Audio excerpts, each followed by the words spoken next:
Good morning dear students, అందరూ బాగున్నారా? అందరికీ దీపావళి శుభాకాంక్షలు. దీపావళి అంటే దీపాల వరుస. ఆ కాంతి చీకటిని పారద్రోలుతుంది. చీకటి అంటే అజ్ఞానం. మనుషుల్లో ఉండే మూఢనమ్మకాలు అజ్ఞానాన్ని పారద్రోలేదే వెలుగు. అలాగే చెడు, చీకటి అంటే చెడు, చెడు మీద మంచి ఎప్పుడు విజయం సాధిస్తుందని తెలియజేయడానికి ఇటువంటి పండుగలు అనేవి జరుపుకుంటూ ఉంటాం. కాబట్టి అందరూ దీపాల కాంతులతో మనలో ఉండే అజ్ఞానాన్ని, మూఢనమ్మకాలని, అలాగే చెడు మీద మనం మంచి విజయం సాధించాలని అందరూ చక్కగా పండుగ చేసుకుంటారని ఆశిస్తూ అందరికీ దీపావళి శుభాకాంక్షలు తెలియజేస్తున్నాను. సో ఈ విషయంలో మనం ఖర్చు తగ్గించుకోవాలి, అలాగే మన పరిసరాల కాలుష్యాన్ని కూడా తగ్గించడానికి ప్రయత్నించాలి. సరే, ప్రతిరోజులాగా ఈ రోజు కూడా మంచి రోజే. పెద్దలు చెప్పే మంచి మాటలు విందాం, పెద్దవారిని గౌరవించుదాం. సరే, ఒక స్వామీజీ వెళ్తూ వెళ్తూ అటు నుంచి వస్తున్న ఒక తాగుబోతు గారిని చూశారు. స్వామీజీ తాగుబోతు గారి మధ్య ఒక సంభాషణ. స్వామీజీ అంటున్నారు, నాయనా ఎందుకలా తాగుతున్నావు? తాగిన వాళ్ళు చనిపోయాక నరకానికి పోతారు నాయనా. స్వామీజీ, మీరు చెప్పింది నిజమేనా? అయితే నాకు మందు పోసినాడు ఉన్నాడు కదా, వాడు మరి ఎక్కడికి వెళ్తాడు? సరే నాయనా, ఆయన కూడా నరకానికే వెళ్తాడు నాయనా. సరే స్వామీజీ, మరి ఆ మందు కోటి ముందు చికెన్ ముక్కలు తినడానికి తినుబండారు అమ్మేవాడు? సందేహం లేదు నాయన, ఆయన కూడా నరకానికే వెళ్తాడు. బాగుండదు స్వామి, మరి వాళ్ళందరూ అక్కడికే వచ్చేస్తే నాకు అది స్వర్గమే అవుతుంది కానీ నరకం ఎందుకు అవుతుంది స్వామీజీ? స్వామీజీ గారు ఆశ్చర్యపోయారు. సరే, జోక్ ఎలా ఉందో తర్వాత సంగతి. మనం పాఠ్యాంశంలోకి వెళ్దాం. చాలా రోజుల తర్వాత మళ్ళీ పాఠ్యాంశంలోకి వెళ్తున్నాం. ఇందులో రక్త ప్రసరణ, పదార్థాల రవాణా గురించి మనం చెప్పుకుంటున్నాం. ఈరోజు ఒక ముగ్గురు శాస్త్రవేత్తలు వాటి పరిశోధనల ఫలితాలని ఏమేమి అంశాలుగా ప్రతిపాదించారు, తెలియజేశారు అనేది మనం ఈరోజు వీడియోలో విందాం. ఇన్ 1574 1574లో గైరోలమా ఫ్యాబ్రిసి అనే శాస్త్రవేత్త, గైరోలమా ఫ్యాబ్రిసి అనే శాస్త్రవేత్త, ఇటాలియన్ డాక్టర్, ఈయన మానవుల్లో కాళీలోని ఉండే సిరల పైన అధ్యయనం చేశారు.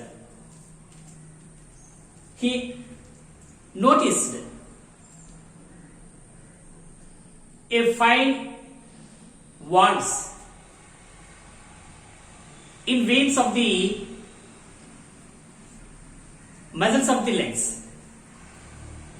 సో ఈయన ఈ కాలి కండరాల్లో ఉన్న రక్తనాళాల్లో సిరల మీద అధ్యయనం చేశారు. ఆ సిరలలో వాల్వ్స్, కవాటాలను గుర్తించాడు ఈయన. కాలి సిరలలో కవాటాలను గుర్తించాడు.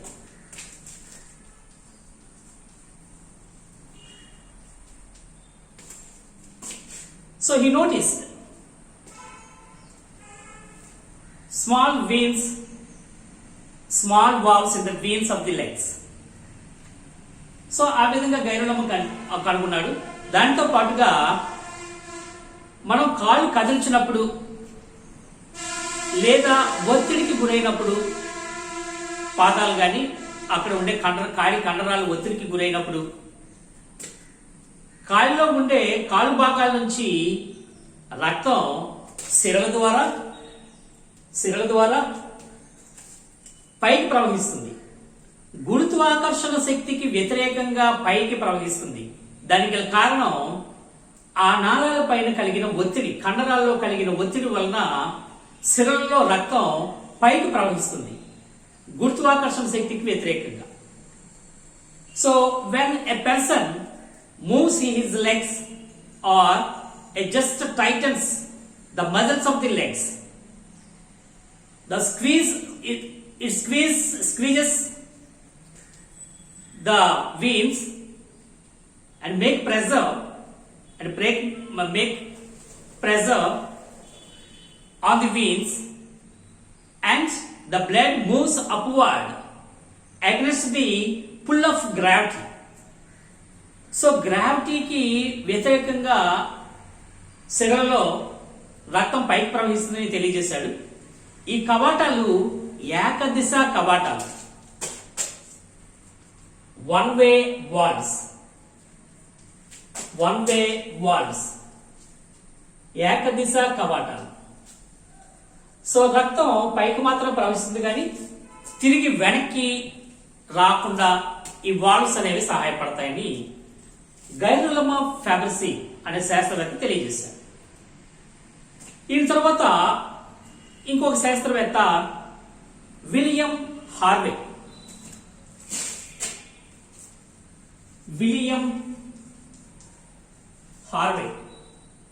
British doctor. హార్వేలో కూడా ఒక వే ఉంది. Way the blood way, the direction of blood flow in the blood vessels తెలియజేశారు ఈయన విలియం హార్వే. అందుకే ఆ పేరులోనే way of the blood. So ఇది రక్తం ప్రవహించే దిశను ఈయన తెలియజేయడం అనేది జరిగింది. విలియం హార్వే ఈయన యానిమల్స్ లో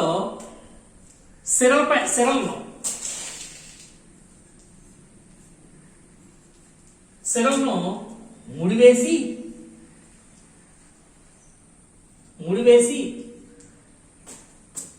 లేదా రక్త ప్రవాహాన్ని ఆపి, రక్త ప్రవాహాన్ని బ్లాక్ చేసి పరిశోధనలు చేశారు. William Harvey studied under Fabrici. ఈయన గైరోలమా ఫ్యాబ్రిసికి శిష్యుడు. ఆయన దగ్గర అధ్యయనం చేయడం కూడా జరిగింది.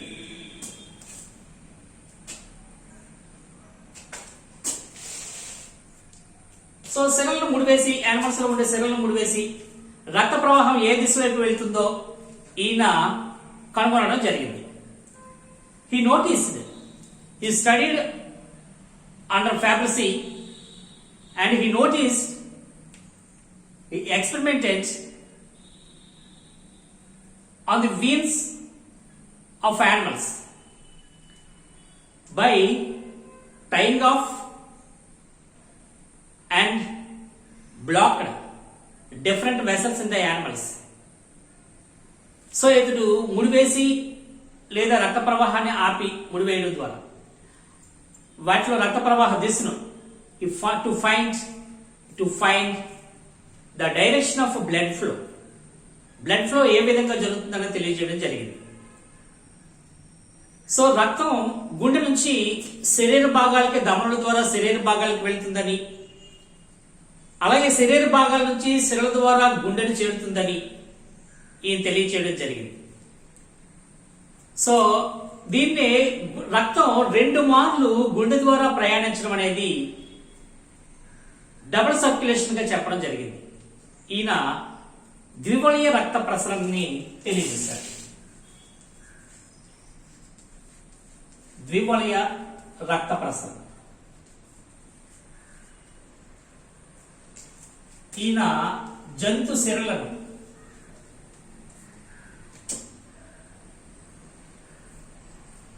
సిరలపై పరిశోధన చేయడం జరిగింది. The heart pumped the blood to the body parts by the arteries, and the blood returned to the heart by the way of the veins. ధమనుల ద్వారా గుండె నుంచి, ధమనుల ద్వారా శరీర భాగాలకి, శరీర భాగాల నుంచి రక్తం గుండెకు సెల్ ద్వారా చేరుతుందని తెలియజేశాడు. ఈ విధంగా this did for the both ventricles. So the blood had double circulation.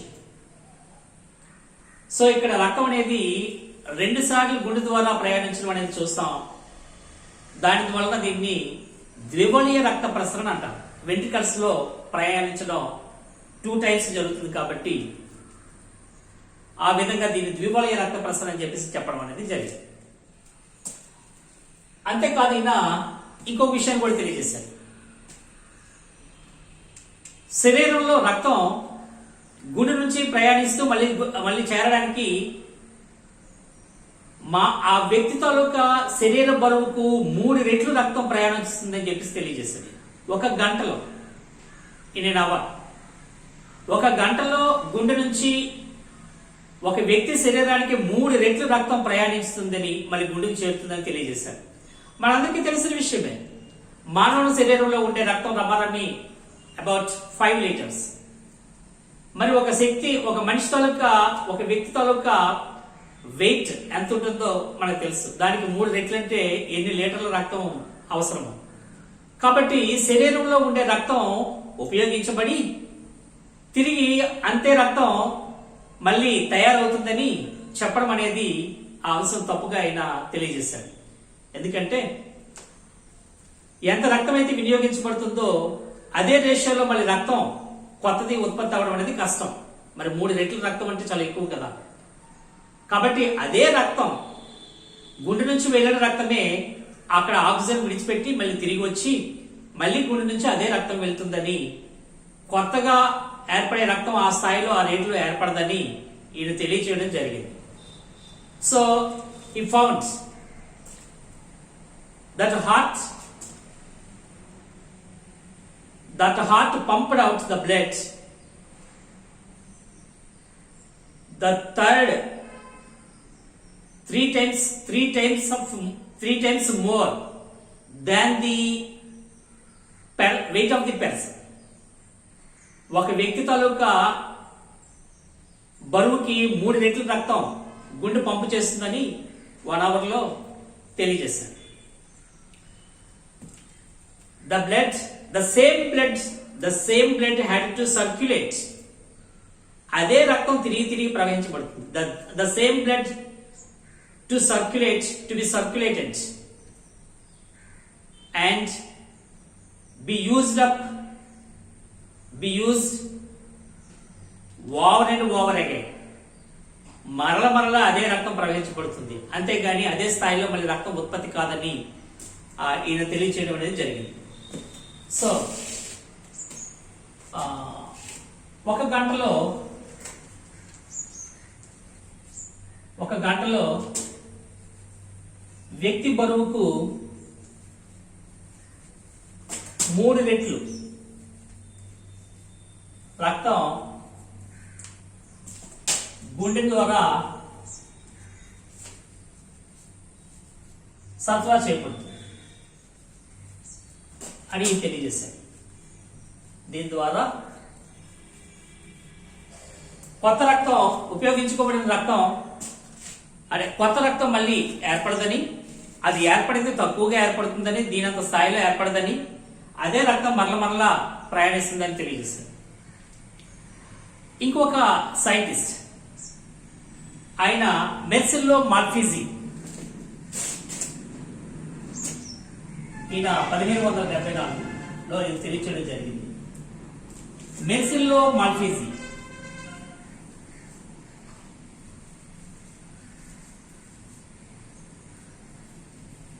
ఈయన గబ్బిలాల తాలూకా రెక్కల పైన పరిశోధనలు చేశాడు. ఈయన గబ్బిలాల రెక్కలపై ఆ రెక్కల్లో ఉండే సన్నని నాళాలు, మృదువైన సన్నని నాళాలు, చిన్నవైన సన్నవైన నాళాల మీద ఈయన పరిశోధన చేశాడు. వాటికి క్యాపిలరీస్ రక్తకేశ నాళికలు అని పేరు పెట్టారు. రక్తకేశ నాళికలు అంటే కేశాలు వంటి నిర్మాణాలు కలిగి ఉంటాయని క్యాపిలరీస్ అని చెప్తున్నారు. So Marcello Malpighi experimented on the wings of bats. He noticed very fine blood vessels in the membranes of the thin membranes of the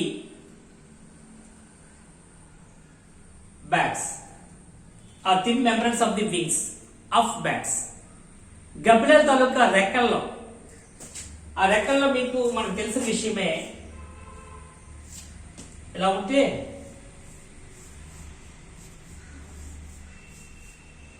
వీటికి పెటాజియం అనేది ఉంటుంది, ఒక పలుచని పొర ఉంటుంది. దీన్ని పెటాజియం అంటారు. పెటాజియం ఈ అంగుళాలకి మధ్యలో అంగుళ్యాంతర కణజాలం ఉంటుంది. మీరు బాతులో గట్ట మీరు చూడొచ్చు. సో ఈ అంగుళ్యాంతర కణజాలంలో సూక్ష్మమైన సన్నని నాళాలను చూడడం జరిగింది. అవి కేశాల వంటి నిర్మాణాలుగా గుర్తించాడు. So he notice very fine blood vessels in the thin membranes of the wings of bats. And he called the blood vessels capillaries. So వాటిని రక్తకేశ నాళికలుగా పిలిచాడు, క్యాపిలరీస్ గా పిలిచాడు. క్యాపిలరీస్ అనేవి ఏకకణ మందంతో ఏర్పడిన నిర్మాణాలు. రక్తకేశం క్యాపిలరీస్, రక్తకేశ నాళికలు ఏకకణ మందం గల గోడలు కలిగింది. So in very fine vessels. అలాగే పదార్థాలని డిఫ్యూజన్, వ్యాపనం ద్వారా వ్యాపనానికి అనుమతిస్తాయి, పదార్థాలకు అనుమతిస్తాయి. వ్యాపనం, పదార్థాల వ్యాపనం వీటి ద్వారా జరుగుతుంది.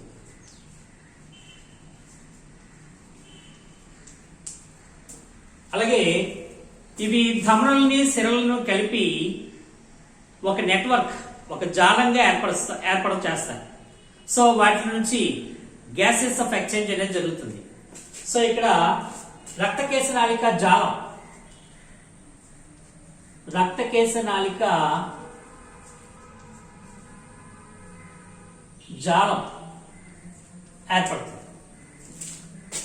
So blood capillaries are microscopic vessels and made of a layer of single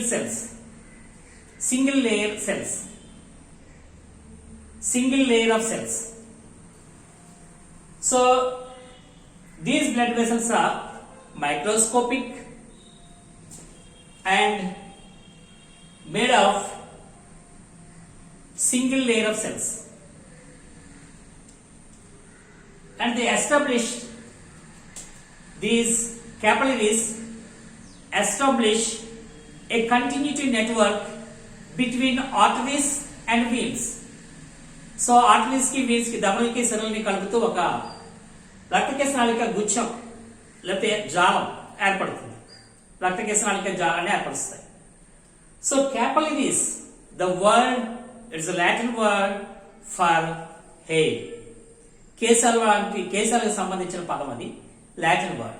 so ఆ విధంగా మెర్సిల్లీ మార్ఫిజీ రక్తకేశ నాళిక గురించి తెలియజేశారు. సో ఇప్పుడు మనం గైరోలమా ఫ్యాబ్రసి ఈయన 1661 గైరమో ఫ్యాబిసి కాలి శరీరంలో ఉండే కాలి శరీరంలో కవాటాలను గుర్తించాడు. అలాగే అవి ఏకదిశ కవాటాలుగా తెలియజేశాడు. అలాగే విలియం హార్వే జంతు శరీరాన్ని ముడివేసి రక్త ప్రవాహాన్ని ఆపి రక్తం ఏ వైపు ప్రయాణిస్తుంది అన్నది ఎలా ప్రయాణిస్తుంది అన్నది తెలియజేశాడు. అది గురుత్వాకర్షణకు వ్యతిరేకంగా శరీరంలో పైకి హార్ట్ వైపు ప్రవహిస్తుంది, తిరిగి వెనక్కి రాకుండా ఇక్కడ అందులో మనకి రక్త ప్రవాహం ఏకదిశ మార్గంలో జరగడానికి గల కారణం కవాటాలు అని చెప్పేసి తెలియజేయడం జరిగింది. సో కవాటాల గురించి గైరమో ఫ్యాబిసి తెలియజేశారు. విలియం హార్వే గుండె నుంచి రక్తం శరీర భాగాలకి, శరీర భాగాల నుంచి గుండెకి, దమనంలో సిరల ద్వారా ప్రయాణిస్తాయని ఇది తెలియజేయడం జరిగింది. అంతేకాకుండా ఒక గంటలో వ్యక్తి బరువుకు 3 రెట్ల రక్తం గుండె ద్వారా సరఫరా అవుతుందని, అదే రక్తం మరల సరఫరా అవుతుందని తెలియజేయడం జరిగింది. అలాగే మెర్సిల్లో మార్ఫీజీ గబ్బిలాల రెక్కల మీద, సో ఇక్కడ శరీరం ముడివేస్తున్నప్పుడు కింది వైపు ఉబ్బెత్తుగా మారడానికి గమనించాడు. అదే దమనంలో అయితే పై వైపున ముడికి పై వైపున ఉబ్బెత్తుగా మారడానికి గమనించాడు. ఆ దమనం నుంచి ఆ పై వైపున జరగడానికి కారణం పై నుంచి వస్తున్న రక్తం అక్కడ ఆగడం వలన అక్కడ స్వెల్లింగ్ లాగా వస్తుంది. అదే శరీరాలకు ముడి వేస్తున్నప్పుడు కింది భాగం అంటే కింది నుంచి పైకి వెళ్తుంది కాబట్టి కింది భాగంలో అది అక్కడ స్టాక్ అవడం వలన మనకి అక్కడ స్వెల్లింగ్ లాగా వస్తుంది. ఆ విధంగా గుర్తించి హార్వే తెలియజేసింది. బ్లడ్ వే మెర్సిల్లో మార్ఫీజీ గబ్బిలాల రెక్కల మీద పెటాజియంలో ఉండే రక్తనాళాలని చూశాడు. చాలా సన్నని రక్తనాళాలను చూశాడు. అవి కేసర్ వంటి నిర్మాణాలను గ్రహించి వాటిని క్యాపిలరీస్ అని పేరు పెట్టాడు. సో అవి రక్తకేశ నాళికా జాలంగా దవడల్ని సిరల పైన వాటిని కలిపి కంటిన్యూటీ నెట్వర్క్ అనేది ఏర్పరుస్తాయి. సో ఇది మరలా నెక్స్ట్ వీడియోలో మరికొన్ని విషయాలు తెలుసుకుందాం. ఇప్పుడు ఒక 3 శాస్త్రవేత్తల గురించి మనం నేర్చుకున్నాం. ఈ రోజు మంచి రోజే. ఈ రోజు నుంచి మనం పెద్దలు చెప్పిన మంచి మాటలు విందాం, పెద్దలను గౌరవించుదాం. మిమ్మల్ని విసిగించైనా మీకు విషయాలను అందించాలనుకునే మీ ఆనందరాజు. బాయ్.